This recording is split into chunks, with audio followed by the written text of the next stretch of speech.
ఈ యుద్ధం మూడో ప్రపంచ యుద్ధం వైపు వెళ్లనుందా? పెట్రోల్ ధరలు పెరిగేలా ఉన్నాయా? ఈ వార్ వల్ల ఇండియా కలిగే నష్టం ఏంటి అనే ఈ టాపిక్స్ పై క్లియర్ గా మాట్లాడుకుందాం. యుద్ధం 6వ రోజు. ప్రస్తుత పరిస్థితి ఇరాన్, అమెరికా, ఇజ్రాయెల్ మధ్య ఘర్షణ 6వ రోజుకు చేరింది. పరిస్థితి ఎంత దారుణంగా ఉందంటే అమెరికా అధ్యక్షుడు డొనాల్డ్ ట్రంప్ ఇరాన్ ను లొంగిపోవాలని హెచ్చరిస్తున్నారు. ఇరాన్ యొక్క ఎయిర్ ఫోర్స్ మరియు నౌకాదళం నేవీ పూర్తిగా ధ్వంసమయ్యాయని ట్రంప్ చెబుతున్నారు. భారత్ సమీపంలోకి చేరిన యుద్ధం. IRISDన ఈ యుద్ధంలో అత్యంత సంచలనమైన విషయం ఏంటంటే ఇరాన్ కు చెందిన IRISDన అనే యుద్ధ నౌకను అమెరికాకు చెందిన సబ్మెరైన్ టార్పెడోతో కొట్టి మృతిచేసింది. విశాఖపట్నం కనెక్షన్. ఈ IRISDన నౌక గతంలో విశాఖపట్నంలో జరిగిన నావిక దళ విన్యాసాల్లో గెసిసివ్ గా పాల్గొనింది. దాడి ఎక్కడ జరిగింది? ఈ దాడి శ్రీలంక తీరానికి సమీపంలో అంటే హిందూ మహాసముద్రంలో జరిగింది. దీనివల్ల ఊరు మధ్యలో జరగనున్న యుద్ధం కాస్త ఇప్పుడు ఇంటి ముందరికి వచ్చేసినట్టు ఉందని నిపుణులు చెబుతున్నారు. నష్టం. అమెరికా ప్రయోగించిన మార్క్ 48 టార్పెడో దెబ్బకు ఆ నౌక నీటిలోనే 2 ముక్కలైంది. ఈ శ్రీలంక రెస్క్యూ టీమ్స్ రంగంలోకి దూకి కొంతమంది నావికులను కాపాడగా చాలా మంది మరణించినట్లు సమాచారం. ఇరాన్ దీనిని సముద్రంలో జరిగిన ఘోరకలి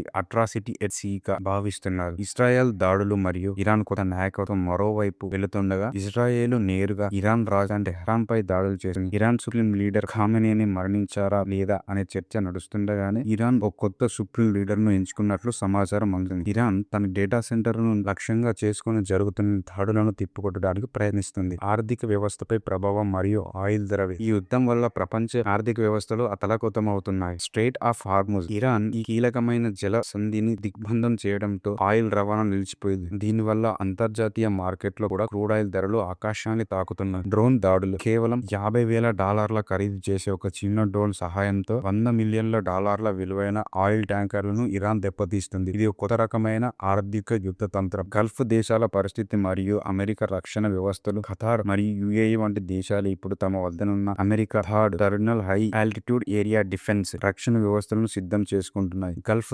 దేశాలు ఇరాన్ దాడులను ఎలా స్పందించాలి అనే విషయంలో డైలమాలో ఉన్నాయి. అదే సమయంలో అమెరికాకు చెందిన $1 బిలియన్ విలువైన రాడార్ వ్యవస్థలను ఇరాన్ లక్ష్యంగా చేసుకుంటుంది. గత 6 రోజుల్లోనే అమెరికా సుమారు $2 బిలియన్ విలువైన సైనిక ఆస్తులను కోల్పోయిందని చెబుతున్నారు. పాకిస్తాన్ మరియు అజర్బైజాన్ ప్రమేయం. యుద్ధం కేవలం ఇరాన్ సరిహద్దులకే పరిమితం కాలేదు. ఈ ఘర్షణలు పాకిస్తాన్ సరిహద్దుల్లో కూడా పాకాయి. అలాగే యుద్ధం 6వ రోజున ఇరాన్, అజర్బైజాన్ కూడా దాడులు మొదలుపెట్టినట్టు తెలుస్తుంది. భారత్ ఎందుకు మౌనంగా ఉంది? శ్రీలంక సమీపంలో ఇరాన్ యుద్ధ నౌక మునిగిపోయిన భారత్ ఇంకా అధికారంగా స్పందించలేదు. ఒకవైపు అమెరికా మన మిత్రదేశం, మరోవైపు ఇరాన్ కు మనకు వ్యూహాత్మక సంబంధాలు ఉన్నాయి. అందుకే భారతం ప్రస్తుతం వెయిట్ అండ్ వాచ్ ధోరణిలో కనిపిస్తుంది. భారత నావిక దళం మాత్రం గల్ఫ్ ఆఫ్ ఒమాన్ వైపు అప్రమత్తంగా కదులుతుంది. ఈ యుద్ధం ఎక్కడ దారితీస్తుందో అన్నది ఇప్పుడు ప్రపంచవ్యాప్తంగా ఆందోళన కలిగిస్తుంది. ఇది మూడో ప్రపంచ యుద్ధానికి దారితీస్తుందా లేదా చర్చల ద్వారా ఆగుతుందా అనేది వేచి చూడాలి. చైనా కూడా ఈ విషయంలో అమెరికాకు పరోక్షంగా హెచ్చరికలు జారీ చేస్తుంది. మరిన్ని వివరాల కోసం మా ఛానల్ ని ఫాలో అవుతూ సబ్స్క్రైబ్ చేయండి. జై హింద్.